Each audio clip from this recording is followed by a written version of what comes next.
Eh bien salut à tous, donc aujourd'hui on se retrouve pour une nouvelle review. Aujourd'hui c'est ça la review, comme ce n'est pas marqué dans le titre, vous ne saurez qu'à l'ouverture. C'était une surprise que je vous gardais, j'étais parti sur le terrain pendant un mois forcément, voilà. Donc c'est une petite surprise que j'attends, c'est la seule review en français qui sera sur YouTube à l'heure actuelle, peut-être qu'il y en a d'autres qui viendra, pour l'instant c'est la seule. Les autres reviews sont très peu en anglais et beaucoup en japonais. Ça nous vient du site de chez Rainbow 8, déclaration de douane 50, valeur à l'heure actuelle sur le site 130 dollars il me semble, 130 dollars ou 130 euros. Alors, on a derrière, ouais, alors, hop, je découvre en même temps que vous, j'ai jamais eu entre les mains jusqu'à maintenant. Donc on va voir ce qu'il donne. Je l'attendais vraiment, ça faisait bien plus d'un an que je l'attendais. Alors on va ouvrir tout ça. Pochette, on la vire. Et on va ouvrir donc le carton pour voir son contenu. Là c'est bien emballé, donc ça fait plutôt plaisir.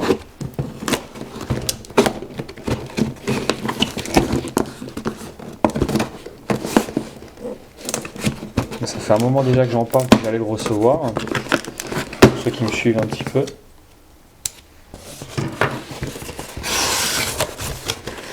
Et donc on a la boîte. Alors dedans on a un petit peu de papier, un petit peu de lecture en chinois si vous voulez. Hein. Bref, donc la boîte, tac. Et donc ça sera le M45A1 de chez Tokyo Marui. Oui, le dernier GBB qui est sorti de la firme. Donc je l'ai enfin depuis le temps que je le voulais. On va enlever ça et on va faire donc la review. Hop. Alors voyons voir la boîte. Elle est plutôt jolie, sobre. Comme d'habitude chez Marui qui mettent vraiment bien en valeur leurs répliques. Donc un petit drapeau américain là. Donc ce qui est bien, ils n'ont pas collé d'autocollant Rainbow 8. Ça fait vraiment plaisir. Donc, on va avoir ici MK25A1 CQB pistol. Un peu flou l'image je trouve. Voilà. Donc A quality for the customers. Sous licence Novax. Donc le marquage, vous verrez, je vous ferai voir. Donc ça c'est plutôt sympa. D'habitude ils n'ont pas de licence, ils en ont rien à foutre. Là ils ont acquis une licence, donc pourquoi pas. On va voir ça. Derrière on a ça. Hop. Une très belle boîte. Marui, franchement moi c'est des boîtes que j'adore. C'est pour ça que je les expose avec leur réplique dedans. À l'intérieur, en retournant, on va avoir ceci. Une 45 à 1. Donc c'est une nouvelle boîte, hein, comme on peut voir. Dedans on va avoir alors tout ce qui est manuel. Ouais, manuel. On va avoir différentes paperasses. Alors je les ouvre pas ces trucs là. Pourquoi? Pour la simple et bonne raison que j'aime bien garder tout d'origine vraiment en excellent état. Mais c'est tout le temps la même chose, hein, donc il n'y a pas de souci à se faire sur ça. Hop, donc ça restera dans la boîte. Ensuite, et là on a, ah ouais, là franchement c'est classe. On a vraiment quelque chose de très très beau. La présentation est vraiment magnifique, quoi. Je vous fais voir un petit peu tout ça. United States Marine Corps. Donc on va avoir dedans la réplique, des documents. Alors je ne lis pas du tout le japonais, je ne saurais vous dire qu'est-ce qu'il y a écrit dessus. Désolé, hein. Voilà un autre papier et encore un autre ici. On va avoir ici la tigette de débourrage, de nettoyage comme d'habitude. Donc ça pareil, ça reste dans la réplique, ça ne bouge pas. On va avoir un chargeur qui, alors le chargeur j'y reviendrai, il est différent des chargeurs des MEU. Il a complètement été revisité pour ce modèle-ci. Vous allez voir, la mécanique n'est pas du tout pas pareil, du moins sur certains points. Il reste un petit peu de gaz. Je pense qu'il a dû être testé avant envoi à mon avis. Dedans on va avoir, comme d'habitude, je vais essayer de ne pas tout arracher. Parce que celui-ci va vraiment rester en collection. Hop. La petite boîte, donc Tokyo Marui.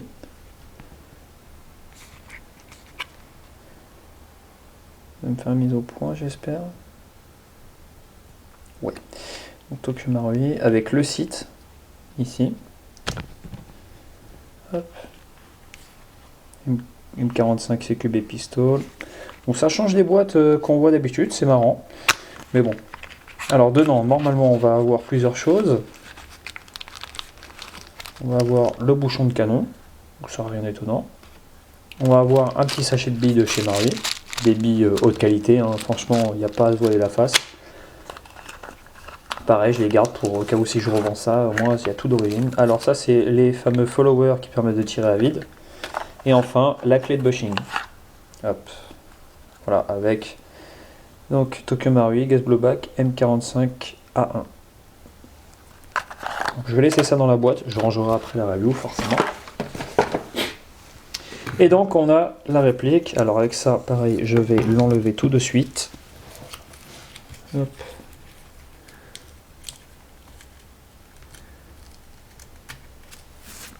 Voilà. Je suis désolé, j'ai attrapé un rhume. Et donc on a cette fameuse réplique que j'attendais vraiment depuis très longtemps. C'est une réplique.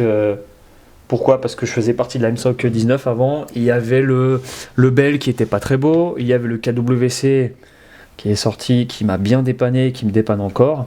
Et il y a maintenant le Marui. Il y a eu le WA aussi, mais qui était hors de prix, maintenant introuvable.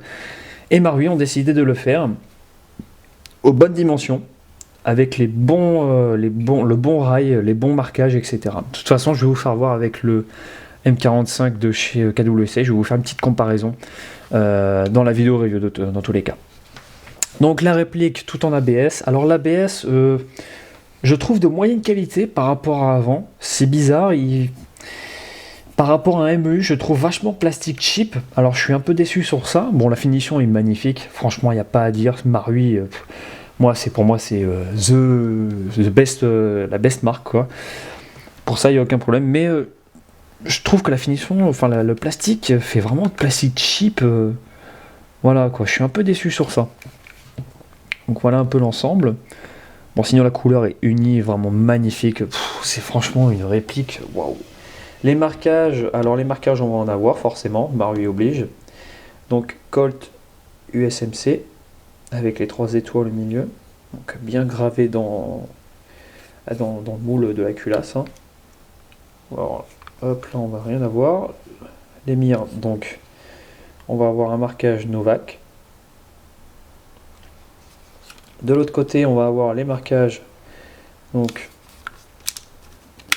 ASGK Tokyo Marui COLTD Made in Japan, un numéro de série qui sera unique pour tous les M45, code gouvernement modèle, le flash code avec des numéros. Alors ça, faut pas demander à quoi ça correspond, j'en sais strictement rien du tout. Hop, ici, US, et enfin sur la chambre, voilà, col 45 auto. Alors c'est marqué NM. Alors, je sais pas du tout à quoi ça correspond. Sur le chargeur, on va avoir Tokyo Marui Made in Japan.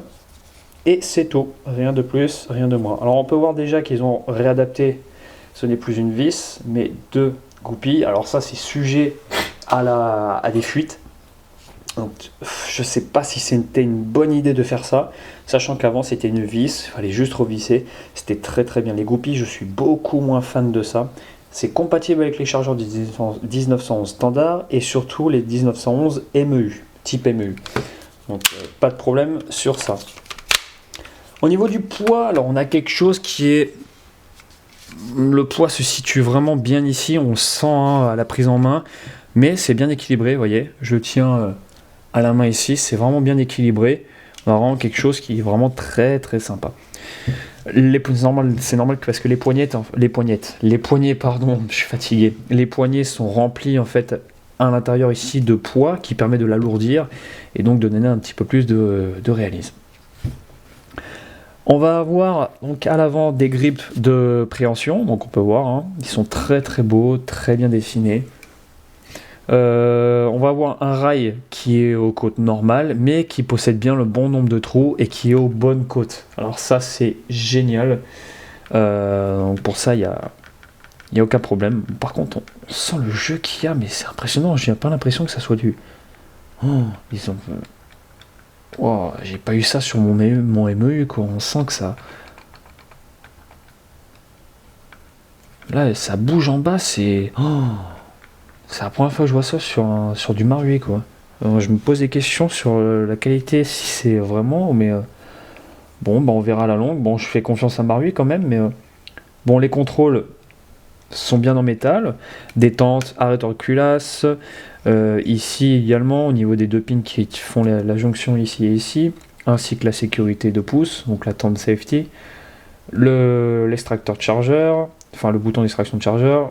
La pédale de sûreté, le logement du ressort, le marteau. Il y a quand même un petit peu de métal un petit peu partout, forcément c'est normal. On va avoir une détente qui est beaucoup plus grosse que d'habitude, forcément c'est le M45, comme on peut voir. Mais c'est toujours aussi, pas aussi court, mais voilà, on a un petit peu plus de débattement que d'habitude. L'arrêteur de culasse fonctionne très bien. Et il est power strokeable. Alors, il est power strokeable, vous voyez, il descend tout seul. Tac. Alors on va voir que la mécanique a été revisitée sur l'arrêteur de culasse. Alors ça c'est plutôt une excellente nouvelle. Vous verrez de toute façon dans le démontage que je vais effectuer. La tombe safety, elle est hyper bien crantée.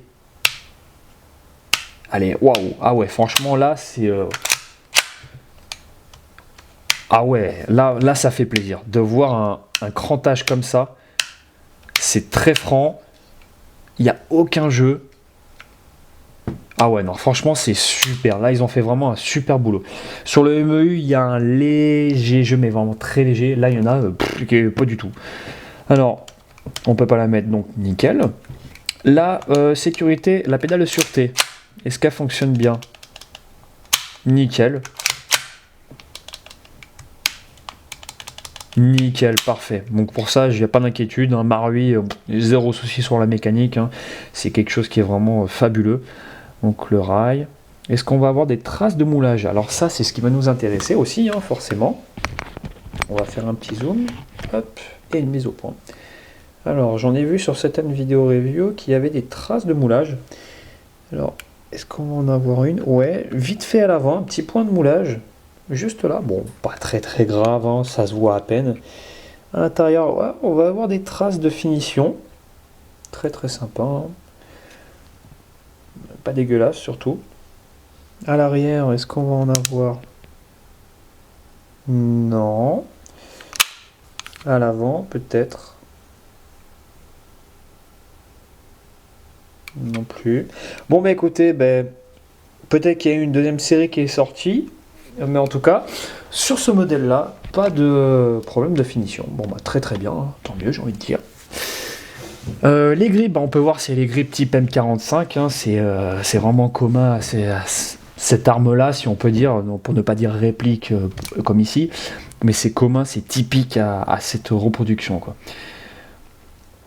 Le mainspring housing ici possède des striures droites avec une attache dragon, donc c'est conforme. Les vis grosses, tête plate pour le dévissage plat, donc nickel, hein, ça correspond bien. On va voir plusieurs choses. Les mires, alors hop, les mires 3 points blancs, donc instinctif, donc ça c'est plutôt top. N'est pas réglable, bon ça on s'en fout, normalement ça tire droit d'origine. Marui, ça tire droit, loin, précis. Franchement, il est top. Donc on peut voir ici une vis qui permet de le maintenir. À l'avant, un point blanc. À l'arrière, 2 points blancs. Donc sur ça, aucun problème. Moi, je m'inquiète pas sur la précision. Alors, je vais l'emmener demain sur le terrain. On va voir ce que ça donne. Hein. Le marteau, 3 positions. Percuté, cran demi-armé, armé. Et qui, à la grande surprise, cache une reproduction de faux percuteurs. Donc là, il est complètement rentré, mais ça a le mérite d'être là. Donc ils ont fait un extracteur avec les rainures sur le côté, alors vraiment magnifique. Ça, franchement, c'est top. Oh, la détente, elle est vraiment sensible, hein. Comme à l'habitude de chez Marui, mais elle est franche. On verra après de toute façon. Donc, ils ont bien reproduit pour le passage du marteau. Nickel. Ça, pas de problème. De l'autre côté, donc les fameux marquages, hein, comme d'habitude. On est bien graissé. Et donc, voilà un petit peu ce que ça donne. Donc, il est vraiment... moi, j'adore. Franchement, je suis vraiment pas déçu. À part ce plastique qui est vachement moins rigide que d'habitude, qui fait un peu plus cheap. Je sais pas trop. Je sais pas trop. Donc, la détente. Oh, l'armement. Il fait un beau bruit, hein, par contre. Hein. Pour du plastique.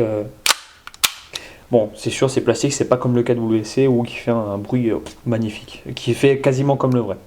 Alors, la détente. On a un léger jeu. On tombe sur le mur. Et ça part direct. Et il y a un petit over travel. Vous voyez, très très léger. Le reset. Ouh, il a un poil long, hein, par contre. Hein. Ah ouais, il a un poil long, donc les double tap. Oh, je pense que ça sera faisable. Hein, on va essayer. Demain, je vous fais un test de tir réel sur cible pour que vous voyez un petit peu ce que ça donne. Hein. Comme ça, on aura une vidéo complète. Hein. Je ferai juste les tests de tir en deuxième vidéo pour que vous voyez un petit peu ce que ça donne. Bon, bah, c'est pas tout, mais bon.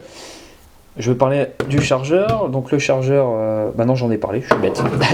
On va parler de l'interne. Allez, hop, on démonte ça. Ah, il y a une grosse différence par rapport à un 1911 standard. C'est la demi-lune et la retour de culasse. Normalement, il est plus près, ils sont plus près. Là, ils sont beaucoup plus éloignés. Alors, bon, je sais pas si c'est dû. J'ai pas bien regardé la photo du M45 normal. Donc, l'arrêtoir n'est pas différent. On a juste un petit 8 ici. Ils ont bien peint l'autre côté, donc pour ça, pas de problème. Alors, on va d'abord voir la frame. La frame... Ah, ils ont carrément... Ouais, c'est... je comprends un petit peu mieux, en fait. C'est carrément des rails... Ah ouais. Ouais, ils auraient pu remplir, je pense, un petit peu plus. Ça aurait été pas trop mal. Je pense se démonter un petit peu plus en profondeur pour voir un petit peu la méca. Je pense que ça doit être la même. Ça doit être la même que d'habitude, hein, je pense. Ça ne va pas avoir changé. Par contre, c'est ici qui va changer. Alors attendez, je vais juste chercher mon MEU et vous allez voir la différence. Donc j'ai été chercher mon MEU, la culasse démontée. Et on va tout de suite voir la différence déjà au niveau de l'arrêtoir. Vous voyez, il est là. Donc là, nickel. Par contre, le petit bitonio de merde de démontage il se trouve ici. Alors que là, il se trouve là. Vous voyez, le rapprochement ici et là, il y a une grosse différence. Déjà, on peut voir la différence ici et ici. Alors, je sais pas, ils ont dû creuser plus haut, je sais pas trop ce qui s'est passé. En tout cas, il n'y a plus la petite barre qui est là. Ensuite, on va voir déjà direct la différence, c'est au niveau de la taille du nozzle. Là, il s'arrête là sur le MEU, sur le MEU, et le M45, il est vraiment beaucoup plus long que ça. On va voir la vis qui maintient le blowback housing ici, tandis qu'avant, c'était à l'arrière. Vous voyez. Voilà. Ensuite, le bloc pop m'a l'air différent, vous voyez ici, tac, là, on va démonter de toute façon, on va voir ça. Alors, le ressort, ça m'a l'air d'être du standard, de tout ce qu'il y a plus standard, pour ça, je m'inquiète pas trop pour les compatibilités, et que Guarder nous sorte un joli kit en métal, j'ai hâte d'ailleurs, parce qu'il va être direct changé par un kit en métal. Le main spring, recoil spring plug, pardon. Ah putain, vache.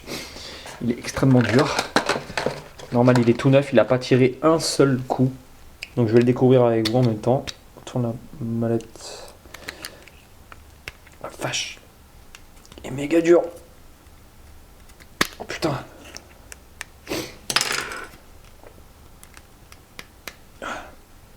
Nom de Dieu.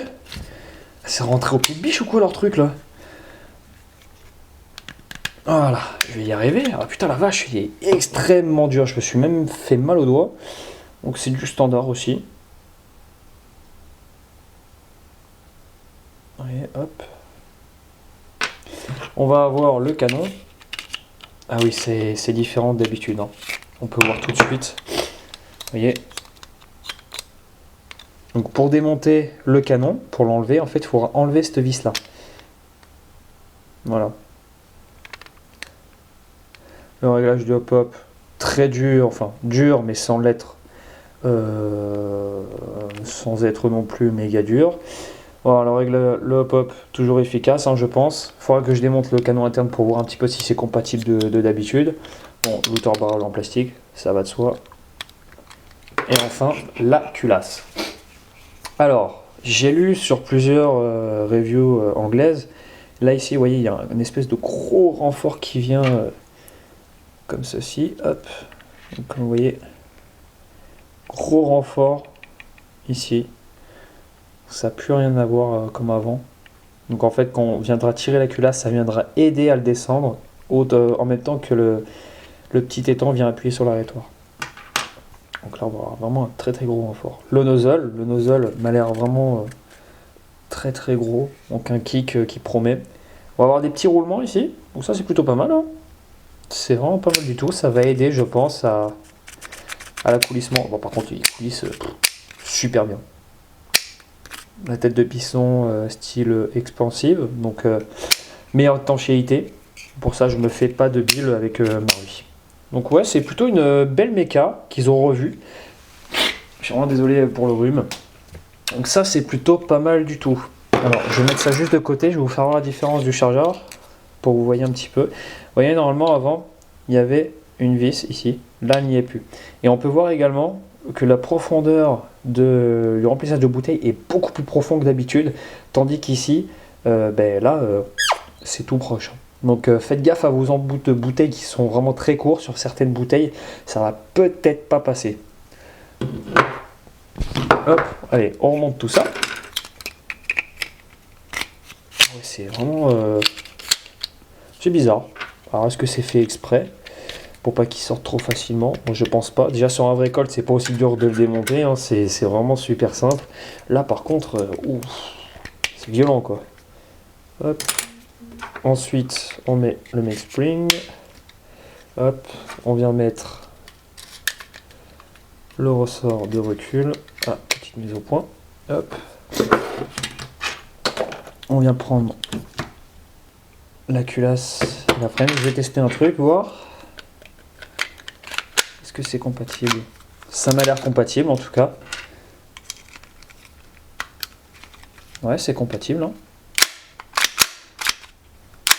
Ouais, c'est compatible. Donc déjà, premièrement, si vous faites des petits customs, oui, c'est compatible. La preuve, je vais vous le faire voir à l'instant. Hein.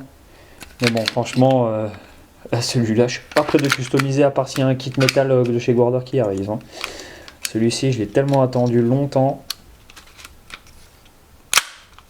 Ok. Allez, je le remonte l'autre et puis on fait un petit comparatif avec le KWC. Donc je suis parti chercher mon modèle Siberian KWC. Le voici, déjà on voit tout de suite la différence. Déjà rien que le poids, beaucoup plus lourd celui-là forcément. Vous voyez la différence de teinte? La différence de teinte est plus claire et plus mat. Voilà. Donc il se ressemble vachement quand même. Hein. Les marquages, est-ce qu'on va avoir une similitude au niveau des marquages, genre des numéros de série? Alors vu qu'ils sont... Ouais. On va avoir une très similitude de marquage.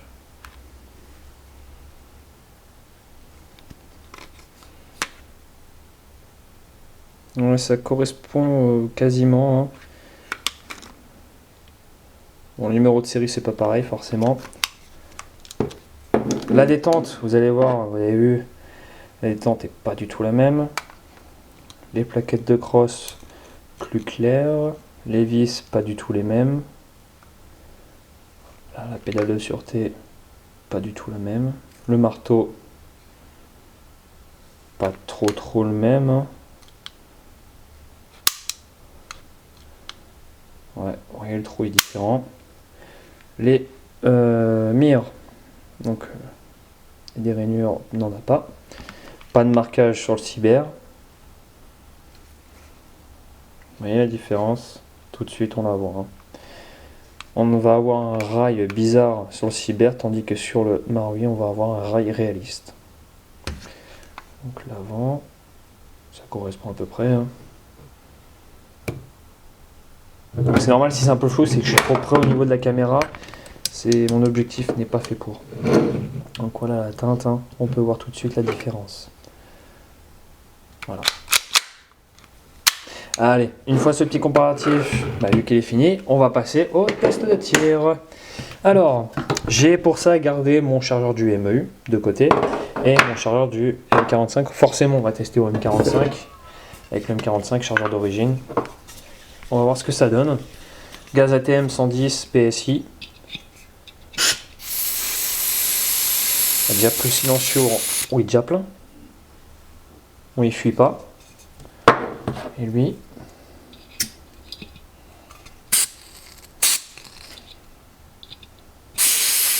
Ah oui, il y a une plus grosse perte de gaz qu'avec le chargeur. Donc déjà, c'est un très très bon signe. Alors, voyons voir. Bon, je vais abaisser la caméra et puis on va voir ça. Hop, hop. Alors, ce que ça donne. Donc, désolé, je changeais la batterie parce qu'il n'y en avait plus. Donc, armement super facile. Et là, c'est parti. Il fait environ 20 degrés chez moi. Ah, il y a quand même un bon kick. Hein. C'est pas un truc de ouf, mais... Oh si, on peut enchaîner les double taps. Hein.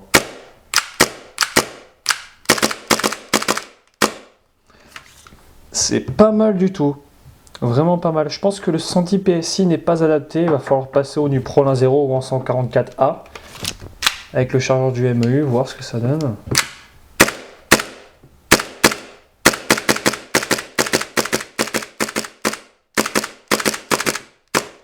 Ouais, c'est vraiment pas mal du tout. Hein. Là, waouh, vraiment content. Les ressorts, ils m'ont l'air plus costauds. Donc j'ai mis le MEU de côté quand même. On va voir la comparaison. On va faire un petit comparatif, hein, tant qu'à faire.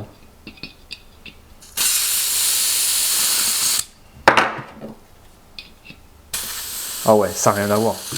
Est-ce qu'ils ont foutu un petit joint à l'intérieur? Non. Je suis en train de regarder, non. Donc, je vais pas se bourrer. Hein.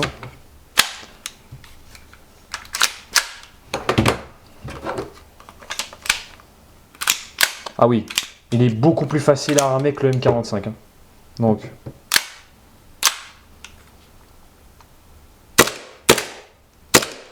Ah oui, le kick est meilleur sur le M45. Ça n'a rien à voir.